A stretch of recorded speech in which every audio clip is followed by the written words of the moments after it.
entah Geci nih yang memang nggak percaya sama bupati, nggak mau melakukan perintah bupati, atau camatnya nih. Karena kan SE nih, surat edaran bupati Surat loh, edaran nih, perintah langsung. Mereka SK-nya bupati. Berarti nggak Bukan percaya kasih. sama bupati nih?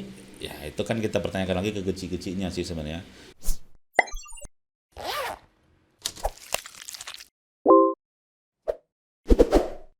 Jadi menghabiskan anggaran itu 1,2 miliar loh. Itu cuman percetakan yang cuman ingin pencitraan. Maaf nih. Kenapa kita katakan pencitraan? Karena kan yang setahu saya, seperti yang saya katakan tadi, waktu saya SD Pancasila itu warna hijau, bukan warna biru. Apakah Berarti ini 2021 penyalahgunaan logo sesuai dengan undang-undang? Kita kan bukan orang hukum, Bang. Oh, bukan orang Bukan hukum. orang hukum. Karena dalam undang-undang apa ini kan logonya tetap seperti itu Ya, katanya.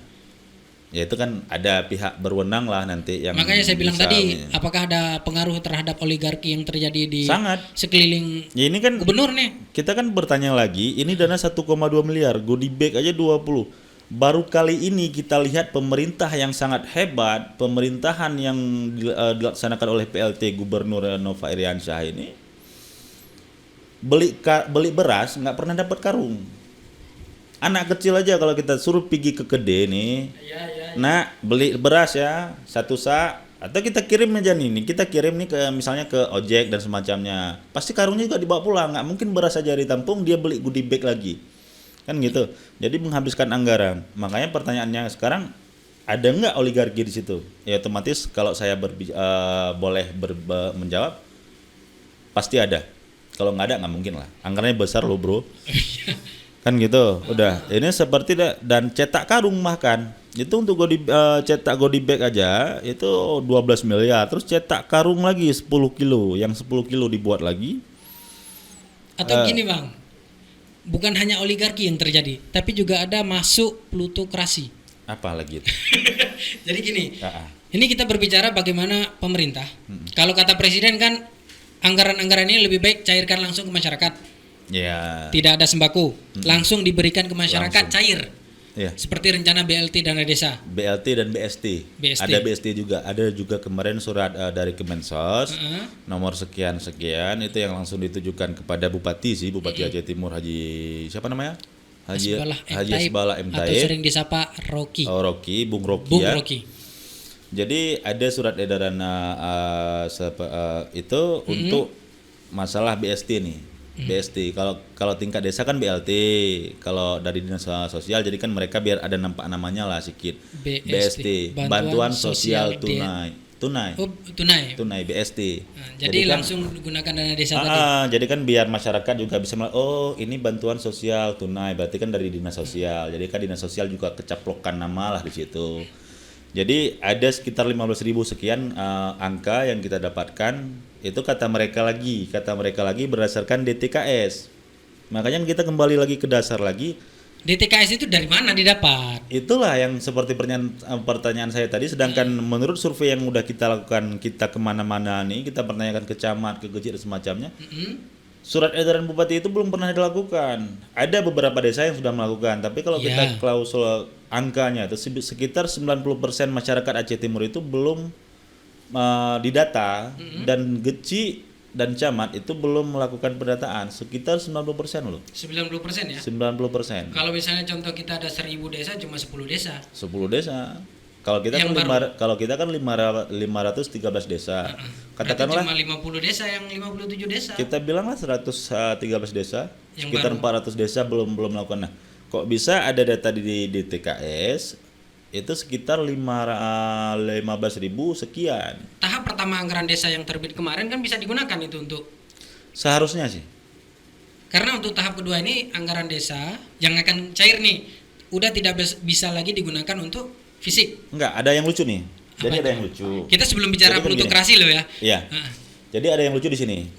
Ada ketimpangan yang terjadi, miskomunikasi, entah memang surat yang memang entah Geci nih yang memang nggak percaya sama bupati, nggak mau melakukan perintah bupati, atau camatnya nih. Karena kan SE nih, surat edaran bupati Surat loh, edaran nih, perintah langsung, mereka SK-nya bupati. Berarti nggak Bukan percaya presiden. sama bupati nih? Ya itu kan kita pertanyakan lagi ke Geci-Gecinya sih sebenarnya. Jadi dalam surat edaran bupati itu disebutkan bahwasanya desa itu harus melakukan pemutakhiran data terpadu kesejahteraan sosial. Yang angka saya bilang tadi sekitar 90% belum melakukan hal tersebut. Nah, Jadi dalam surat edaran terakhir terbaru Bupati itu tentang COVID-19 nih, Ya. ada tugas-tugas yang diembankan lagi buat gugus tugas nih, yang relawan tingkat Relawan desa tingkat yang desa. sekitar 26 sampai 30 orang tersebut untuk pendataan baru lagi. Jadi kan gugus bukan gugus tingkat kabupaten ya. Tingkat desa nih mereka melakukan pendataan, ditugaskan melakukan pendataan tingkat dusun dan desa, Ya. terus melakukan musdes dan data tersebut disampaikan kepada Pemda. Pemda. Nah, itu baru dilakukan sekarang. Ini udah bentar lagi udah masuk bulan Enggak, Mei. lucunya gini, ada satu kesalahan yang dilakukan oleh Gecik dan Camat di tingkat kecamatan atau mungkin keteledoran pemerintah itu sendiri atau keteledoran Kementerian Sosial itu sendiri di tingkat kabupaten nih. Saya nggak mau berbicara kabupaten lain dulu kalau masalah ini. Kabupaten kita ada Kementerian Sosial yang entah mereka Dinas sosial, dinas lebih sosial, tepatnya. dinas sosial yang tidur di tempat atau seperti apa tentang data terpadu tersebut. Jadi sekarang diembankan lagi karena mereka kemarin dah salah, itu belum ada pemutakhiran data. Jadi sekarang ditugaskan kembali. Kan udah ada anggota-anggota PKH yang tersebar di kecamatan ke kabupaten. Kalau misalnya itu, kalau masalah pendataan nih itu kita harus tanya ke PKH. Tapi kalau menurut Kan itu juga data yang dari diterbitkan oleh dinas sosial. Bisa melakukan kegiatan-kegiatan PKH itu kan dari dinas sosial. Datanya. Kenapa tidak disinkronkan? kalau kita Karena yang sudah mendapatkan dana PKH sudah juga tidak dapat lagi Tidak dana yang dapat, lain ya. karena sudah dapat PKH. Tapi kan orang-orang tersebut kan sudah terdata sehingga mereka tidak dapat lagi. Seperti berita-berita di daerah-daerah lain, ya, itu PNS juga dapat bantuan sosial Daerah seperti lain ya? di daerah lain ya. enggak daerah lainnya gini-gini apa enggak? Daerah lain tanpa gini-gini, Bang. Oh ya, oke. Daerah lain berita kemarin. Berita kemarin. Alasannya dia sudah banyak, dia juga terdampak. Kita tidak bisa bilang PNS ini Sama. tidak terdampak. Semua. Mereka terdampak. Sebenarnya semua elemen terdampak sih. Semuanya Semua. tanpa terkecuali. Sampai presiden aja terdampak sehingga Ya. tidak bisa pulang kampung sama mudik ke Solo. Nggak pulang kampung boleh tapi belum bro. Nggak boleh. Boleh. Udah itu, Bang, biarkan aja itu. Jadi kita berbicara ini. PNS juga terdampak.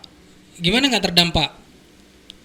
Setiap hari anaknya di rumah, biaya Kebutuhan sehari-hari sangat banyak, apalagi kredit yang membengkak juga.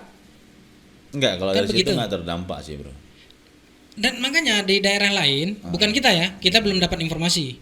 Di daerah lain PNS saja sampai marah-marah untuk bisa harus dapat Dapat pegawai negeri loh. pegawai negeri. Karena ada rencana kemarin dipotong kan. Yang dipotong Gaji, bukan THR. gaji, THR sama apa tuh? Saya bukan PNS makanya Nah, kurang gitu lah. tahu. Pokoknya itulah, Bang. Makanya kita berbicara lagi, berarti ada jauh lah untuk bantuan-bantuan saat ini dengan data-data yang tidak sinkron. Terus tidak ada sinergi berarti ini. Kalau kita berbicara sinergi, gini lah bro. Kita udah melenceng jauh kemana-mana nih. Ya, kalau kita berbicara sinergi kan sebenarnya gini, kita harus memahami oligarki tersebut memang Oligarki lagi. sangat kental. Karena apa? Sistem perpolitikan kita ini kan baru. Kita baru berpolitik ini 2008 loh. 2008 untuk Aceh. Aceh kan setelah baru ada partai lokal. Nah, 2008. setelah konflik Iya. dan pemerintahan dipegang oleh partai lokal semacam. Jadi kalau kita berbicara oligarki tersebut sangat kental. Nah, karena oligarki tersebut juga ada kepentingan-kepentingan para pihak yang ingin mengambil manfaat secara pribadi dan kelompok di khususnya Aceh Timur tersebut, makanya data-data tersebut yang hak masyarakat nggak tersampaikan. Karena apa? Sinergi. Kita berbicara sinergi nih. Antara dinas dengan pemerintah saja itu tidak sinkron. Itu yang pertama. Yang kedua, ada masalah lagi sekarang ini kita mau ngulik sikit sih tentang fungsi dewan sih sebenarnya. Iya. Memang udah gak kemana-mana sini, karena kan apa? Jadi fungsi dewan nih. Kalau kita ngobrol santai, Pak. ngobrol santai aja, kalau kita melihat fungsi dewan sendiri di Aceh Timur, kita wajib pertanyakan apakah mereka difungsikan? Kan kita harus kembali lagi trias politika. Iya. Eksekutif, legislatif, dan Yudikatif. yudikatif. Ah. Sudah, yudikatif di luar pemerintahan lah kita bilang dan semacamnya. Jadi kalau kita berbicara sinergi ini, coba kita lihatlah mereka bekerja sama-sama atau bekerja sama dalam mengelola Aceh atau pemerintahan tersebut. kalau saya boleh berbicara sih, mereka bukan bekerja bersama-sama, tapi bekerja sama. Bekerja sama di bidang Ya keseluruhan. Apapun itu. Ada dinas yang bekerja sama dengan yudikatif dan semacamnya. Ada pemerintah yang eksekutif bekerja sama dengan legislatif dan semacamnya. Contoh macam kemarin ada sih ribut-ribut sebenarnya. Dana 30,7 ya miliar yang dari APBK itu yang Aceh Timur. Itu kan ada sempat juga ribut-ribut sih, ada informasi sama kita. ya. Dewan tuh malah minta jatah. Masa Dewan nggak minta jatah, nggak dapat jatah? Modal kemarin belum kembali, Bang. Itu wallahualam lah. Jadi kan gini, dalam dana tersebut nggak difokuskan untuk bantuan. Jadi difokuskan untuk adalah minta-minta, seolah-olah ini eksekutif udah dapat 30,7 nih, BPBD dapat 700 juta, terus ada juga BPBD itu dapat, udah hampir keseluruhan sih BPBD ini sih ya, yang mendapatkan pengelolaan dana tersebut dan semacamnya. Kalau masyarakat yang ada dapat angin segar nih. Itulah seperti Jadi kan pertanyaan. jadi kan sebenarnya di Aceh Timur ini ada apa? Apa yang terjadi? Selama ini kita kayaknya biasa-biasa aja, informasi tidak ada yang terlalu heboh, tidak Karena ada yang terlalu sebenarnya di daerah seperti daerah-daerah lain nih. enggak, itu kan abang kan baru pulang juga sih sebenarnya. Bukan nggak ada yang heboh sih sebenarnya. Kalau kita melihat secara luas nih, gitu. Seperti pandangan-pandangan yang kami lakukan nih para aktivis lah, kita bilang banyak kawan-kawan kita di aktivis dan media semacamnya. Kalau masalah Aceh Timur itu sudah sangat mendarah daging sih. Bahkan yang terakhir ada informasi juga kantor pemerintahan Aceh Timur itu ada penggelembungan harga dan kelebihan bayar hampir 6 miliar loh. 6 miliar itu Bang, coba abang kalikan aja nih kalau memang dipakai buat masyarakat. Kalau dibangun rumah, satu rumah 12 juta, berapa rumah udah dapat? Untuk dana rehab itu luar biasa. Itulah, untuk misalnya kita bantuan sosial dan semacamnya, pemberian semacamnya. Makanya sebenarnya di Aceh Timur ini ada apa? Ada apa? Kan itu. Sebenarnya kan kalau memang kita bilang bagusnya dan baiknya pemerintah itu antara yudikatif, eksekutif dan legislatif itu, mereka kan ada itunya masing-masing, tupoksi masing-masing. Nah, kalau kita melihat sekarang ketika ada pembahasan anggaran, seolah itu ini jatah saya ya, ini jatah saya, mereka membagi-bagi jatah. Masyarakatnya hanya dapat angin, seperti rumah dan bantuan semacamnya. Nah, jadi kalau kita kembali lagi kepada dasar bantuan-bantuan tersebut, hanya janji politik, saya intinya dua. Ini difokus dua aja. Kalau kita ngomong kan udah panjang lebar. Kalau mereka berbicara data itu fix, saya nggak percaya data itu fix. Bisa jadi data diambil KTP kalian masyarakat kita kemarin itu, yang dari entah pileknya kemarin, kan ada dewan yang udah lewat nih 40 orang tuh. Jadi kan ada KTP yang diambil untuk pendaftaran pertama tuh. KTP pendataannya dari situ. Ada juga sebagian dari pendataannya juga dari entah tahun 2019, tahun 2014 kemarin politik juga. Mungkin bisa jadi dari situ juga. Tapi kalau mereka berbicara DTKS itu lengkap fix, saya nggak percaya. Saya pribadi nih, saya nggak percaya. Ban Wing Eng nggak percaya apa yang sudah dikerjakan oleh pemerintah. Ya. Nggak percaya. Dan saya sebagai warga loh. Saya masyarakat Aceh Timur, saya warga Indra Makmur dan semacamnya, dan saya juga sebagai pemerhati sosial, dan saya punya hak dan kewajiban untuk kita mengkritisi. Wajib sih sebenarnya kalau kita berbicara itulah fungsinya demokrasi. Iya, cuman kalau sekarang agak susah sih bro di Aceh Timur. Kenapa Bang?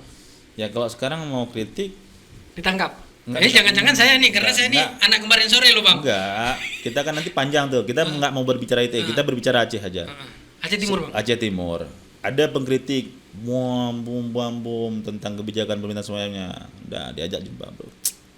Ngapain kayak gitu, kerja aja ada semacamnya. Dah, oke lah masuk. Kalau saya nggak sih. Berarti Abang punya idealis? Sangat. Bukan pragmatisme ini? Bukan. Ya, mungkin bisa dinilai juga dengan selama ini ya apa yang sudah saya keluarkan, statement saya di media, di kawan-kawan media juga mau bantu dan semacamnya, kinerja saya, bahkan ini terakhir nih yang saya kritisi apa sih yang mereka lakukan. Mungkin penilaian masyarakat bisa ditujukan dari hal tersebut juga. Jadi kan sebenarnya itu yang pertama ya, kembali lagi ke dasar ya. Ada satu tadi, saya nggak percaya tentang DTKS. sekitar 64.000 warga miskin Aceh Timur ini yang berhak mendapatkan bantuan semacamnya, itu terdaftar di DTKS, Data Terpadu Kesejahteraan Sosial, itu yang pertama. Yang kedua, tentang pemerintah benar-benar memperhatikan masyarakat sih. Itu tidak bisa kita percaya. Tidak bisa ya? Tidak bisa. Karena apa? Sekarang coba kita lihat nih. Sebenarnya kalau kita berbicara Indonesia, khususnya nih, pengumuman WHO Ya. tentang darurat kesehatan masyarakat global, itu global loh bro. Ya. Itu keluarnya 30 Januari. Udah, apa yang sudah dilakukan 30 pemerintah? Januari. 2020. Itu dari WHO. Ya kan? Terus 11 Maret COVID-19 tersebut dinyatakan sebagai pandemi. Pandemi ini KLB loh, kejadian luar biasa. Kan sudah di bencana nasional juga. Iya, nah kita pertanyakan lagi kesiapan pemerintah. Kesiapan pemerintah seperti apa? Mungkin kita bisa bertanya kepada diri kita masing-masing, sesiap apa sih sebenarnya pemerintah? Kita fokuskan Aceh lah aja kita bilang.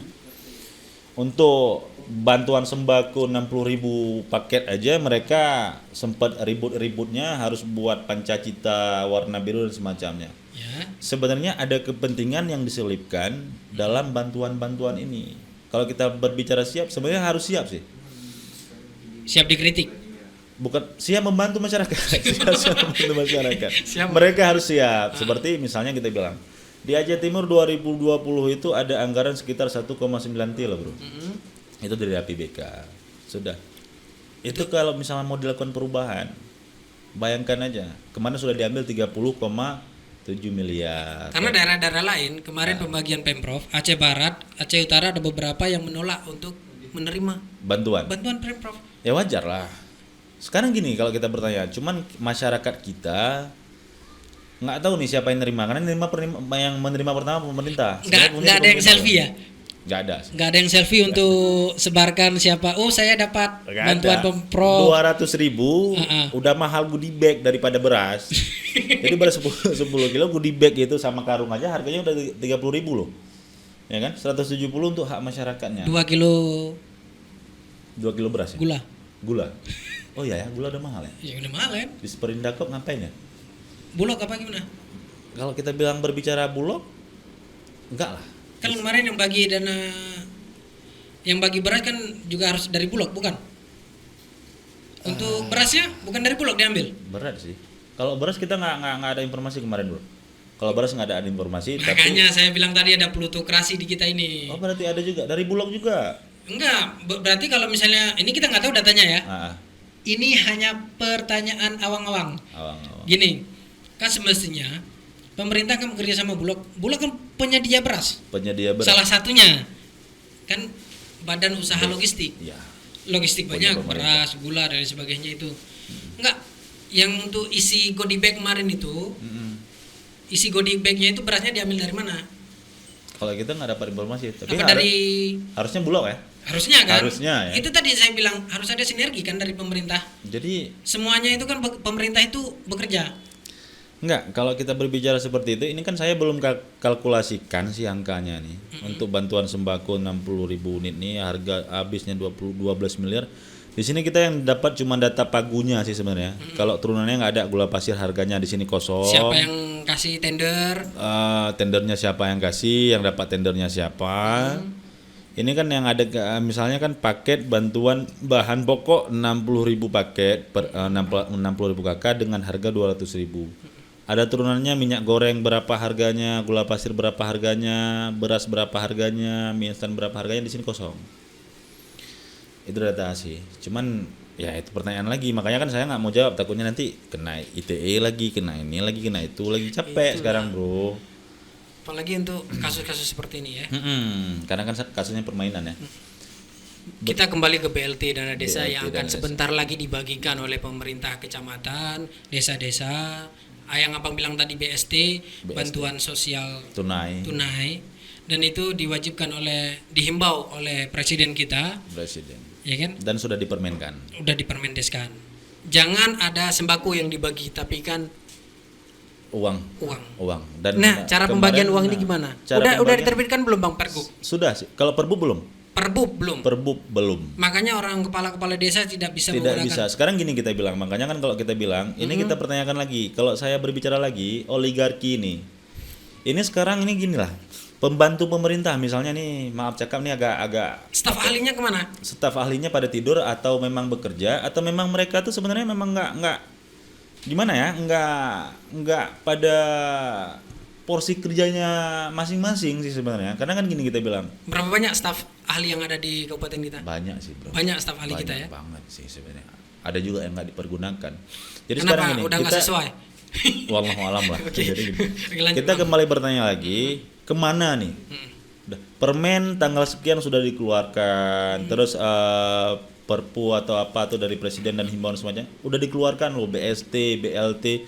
Bahkan kalau surat edaran bupati dari Kementerian Sosial untuk bupati itu tanggal berapa ya? Sekitar pertengahan April lah kalau nggak salah kemarin. Jadi sudah ada. Sekarang ketika kita pertanyakan kepada Geci atau camat, kita belum ada acuan loh bang, kita belum ada perintah langsung loh. Dari mana? Dari bupati. Sudah. Jadi kan sekarang di mana nih kabak pemerintahan, kabak hukum yang menggaji semua hal-hal tersebut dan staf ahli pemerintah ini ngapain? Kerjaan mereka di mana?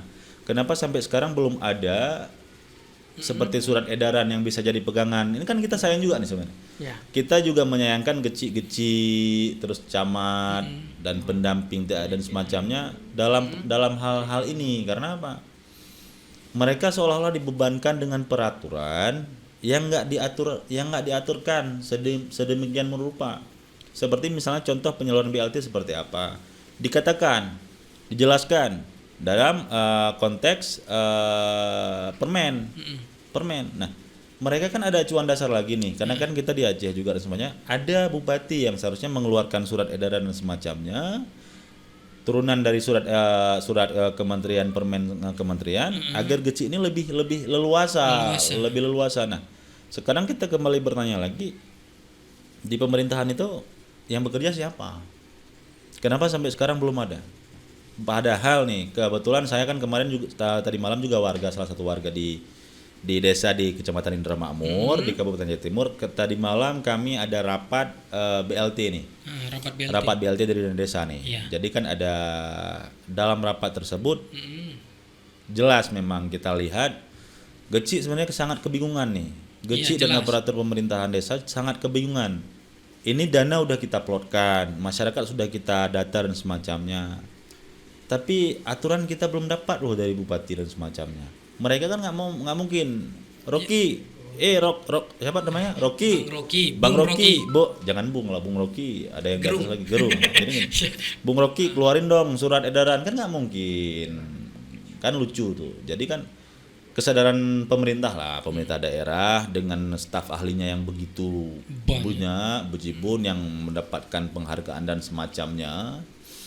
Mereka lah yang harus bekerja nih. Gimana caranya kembali sinergitas ya. Sinergitas itu biar kembali lagi pada dasarnya. Karena yang kalau kita lihat mereka nggak bekerja, jadi yang bingung siapa? Geci. Nah, jadi besok yang jadi bulan-bulan masa siapa? Geci. Padahal Sekdes, iya, nggak ada yang lain. keuangan. Nanti dikira mereka yang ngambil uang semua. Itu ada masalah. Nah, jadi sekarang gini kan seolah-olah ada hal yang memang aneh lagi nih bro. Di Aceh Timur penyaluran dana desa itu kalau nggak salah informasi terakhir yang kita dapatkan ada beberapa desa sekitar 78 sampai 90 sekian desa itu yang udah dapatkan pencairan tahap pertama nih. Sekitar 40% dana desa. Nah, desa kita 513 nih. Dari 513 desa sekitar 70 ya, hampir 70-80% itu belum ada pencairan dana desa. Tahap pertama pun belum ada nih. Sedangkan kita kan udah, makanya bingung nih. Kita mau ngomong nih bingungnya gini. Kita mau gaji dari mana kita gaji? Kita mau berbicara permen sudah dikeluarkan.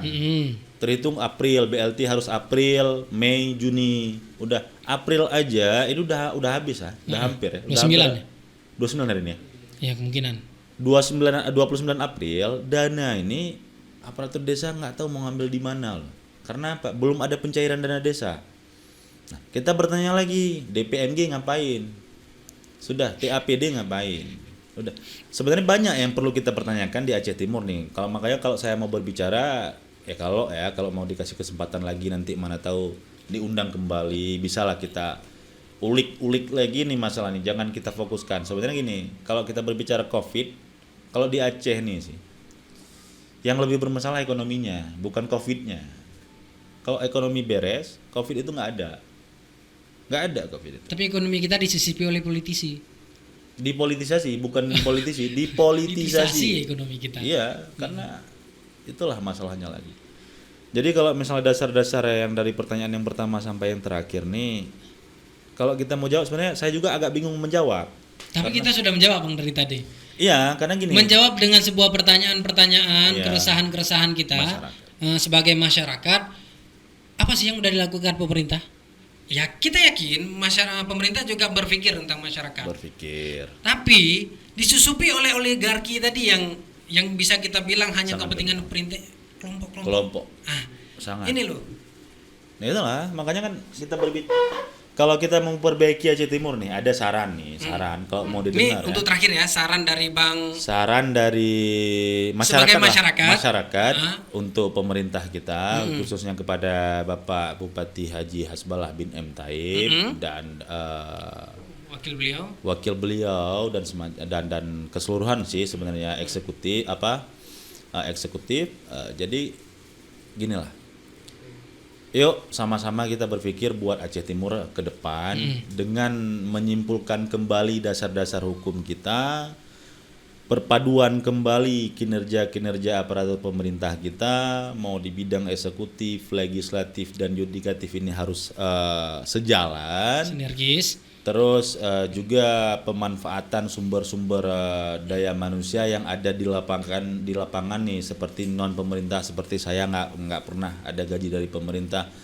Ada hal-hal yang bisa kita tingkatkan bersama-sama. Yuk kita bekerja sama-sama dalam membangun Aceh Timur ke depan. Pas itu Bang, dengan slogan kami Zona Satir, Sama. menjadi bagian membangun negeri. Ya, Lanjutkan Bang. Oke, jadi Promosi. jadi kan di sini ada masalah sebenarnya yang tidak difikirkan mungkin yang nggak dilihat, yang saya lihat nih. Saya bukan berbicara saya pintar dalam apa, enggak.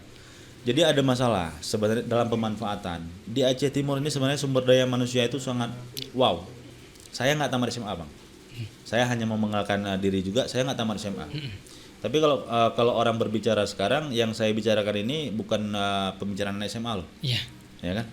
Jadi sekarang ada SDM Aceh Timur ini yang sangat kompeten, yang banyak bisa kita andalkan untuk pembangunan. Tapi nggak bisa dipakai.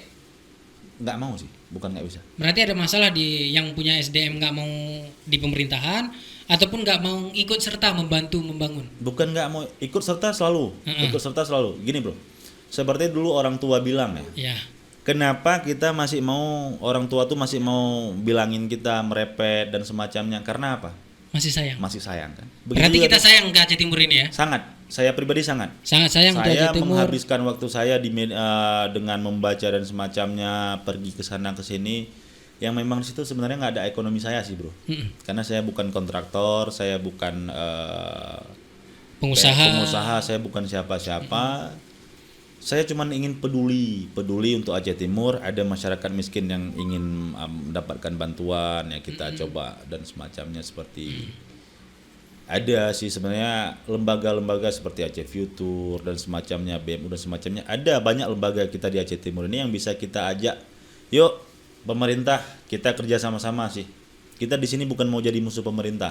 Nah, sebenarnya kan mereka cuma ingin menyampaikan hal seperti itu juga, sama seperti yang saya sampaikan. Jadi cobalah pemerintah ini lebih jeli melihat SDM Aceh Timur dengan kualitas masyarakat yang di luar pemerintah ini yang sangat wow menurut saya ya. Untuk sama-sama membangun kembali Aceh Timur ini lebih baik. Karena apa? Di sini kita ada masalah yang sangat besar, apa itu kesenjangan sosial.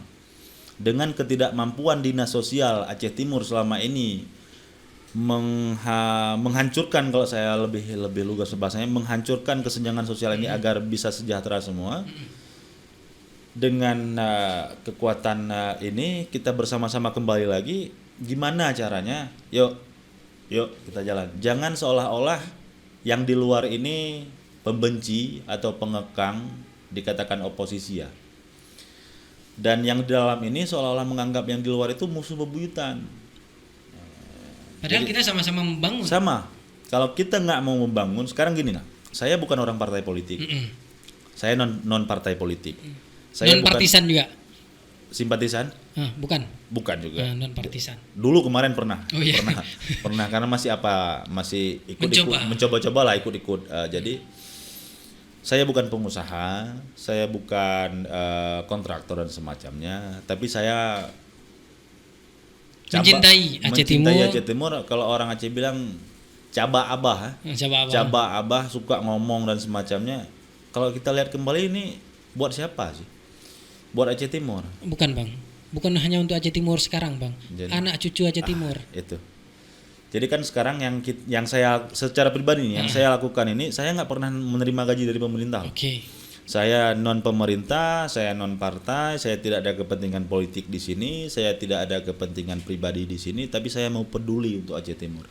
Oke. Jadi apa salahnya kalian yang udah makan gaji di sini mau menghidupi keluarga mereka dengan gaji tersebut berpikir lebih maju untuk memajukan Aceh Timur. Masalah Aceh Timur cuma satu, kesenjangan sosial. Nanti kapan-kapan kita kupas lagi aset Aceh Timur yang begitu wow. Terus hasil bumi Aceh Timur yang begitu wow, itu coba kita berdayakan lagi. Sebenarnya fungsinya di Bupati lah. Jangan sampai mentang-mentang udah 2 periode, udah hampir habis periode, mereka ada pandangan dari masyarakat ini kepada Bupati udah nggak mau peduli lagi. Karena apa? Nggak ada lagi periode ketiga. Nggak ada lagi citraan untuk pilkada ketiga. Ya sebenarnya kalau kita lihat jenjang sih Bupati kan masih terlalu muda. Banyak jenjang-jenjang yang bisa karir yang ingin dicapai secara politis banyak. Tapi jangan juga mementingkan kepentingan politik beliau pribadi yang tidak memikirkan masyarakat kita luas sih. Masyarakat Aceh Timur itu butuh pemimpin yang benar-benar memimpin dengan keadilannya. Pemimpin yang bisa menghilangkan oligarki sih sebenarnya, pemimpin yang bisa membunuh oligarki yang sudah sangat mengakar di Aceh Timur, pemimpin yang memang bisa melihat, memandang dan mengambil keputusan yang terbaik. Ada dinas yang di bawah eksekutif ini yang nggak bekerja seperti dinas sosial yang DTK saja mereka nggak sanggup dan semacamnya. Kalau kita lihat ini kan sebenarnya tergantung nomor 1 juga sih, nomor 1 kepemimpinan nomor 1 ini untuk kebaikan bersama. Jadi statement terakhir ini Bang. Statement terakhir apa udah dari tadi kita statement kan? Udah sih sebenarnya. Cuman statement terakhir yang saya untuk ini masyarakat, untuk masyarakat semoga betul-betul bisa mencoba mengkritisi apa yang terjadi di desa yang paling penting. Jadi sehingga, gini, ada saran saya buat masyarakat. Ayo kita belajar membaca.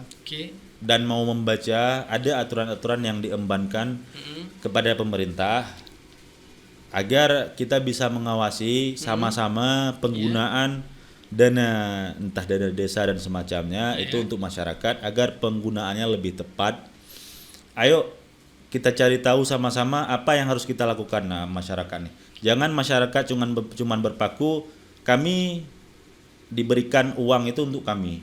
Uang anggaran 900 sekian juta itu untuk masyarakat, dipergunakan untuk masyarakat, masyarakat hanya duduk. Tidak. Mereka juga wajib mengawasi agar apa nih? Tanggung jawab ini sama-sama kita embankan dan partisipasi kita ini bisa benar-benar maksimal. Ada hal-hal yang memang nggak perlu dilakukan ya udah ngapain dilakukan. Jadi fungsi masyarakat sangat diperlukan dalam pengelolaan sih. Pengawasan pengelolaan anggaran dana desa mau di tingkat desanya. Begitu juga dengan pengawasan masyarakat pada umumnya, pengawasan pemerintahan sih, dana dan semacamnya. Oke Bang, terima kasih Bang. Kalau makin banyak kita berbicara kayaknya makin banyak yang terjadi di Aceh Timur, di daerah Juluk Raya ini. Juluk Rayu ya. Juluk Rayu. Oke Bang, terima kasih Bang atas kesempatan waktunya telah hadir menemani kami untuk berbicara, mengobrol santai tentang apa yang terjadi di sekitaran kita. Kita coba bangunkan isu-isu yang terkait untuk masyarakat agar lebih bisa memahami, mengetahui apa yang selama ini tidak mereka dapatkan ataupun ditutupi informasi tersebut. Oke Bang, terima kasih. Oke teman-teman, jangan lupa untuk bantu kami Zona Satir menjadi bagian membangun negeri dengan komentar dan berikan saran kepada kami semua untuk bisa terus memperbaiki Julu dan Aceh Timur. Terima kasih Bang Erwin, Bang Siap. Erwin Eng. Win Untuk Eng. kapan-kapan lagi kita undang. Ya, Terima siap. kasih Bang. Siap. Assalamualaikum warahmatullahi wabarakatuh. Waalaikumsalam warahmatullahi wabarakatuh. Dan jangan lupa juga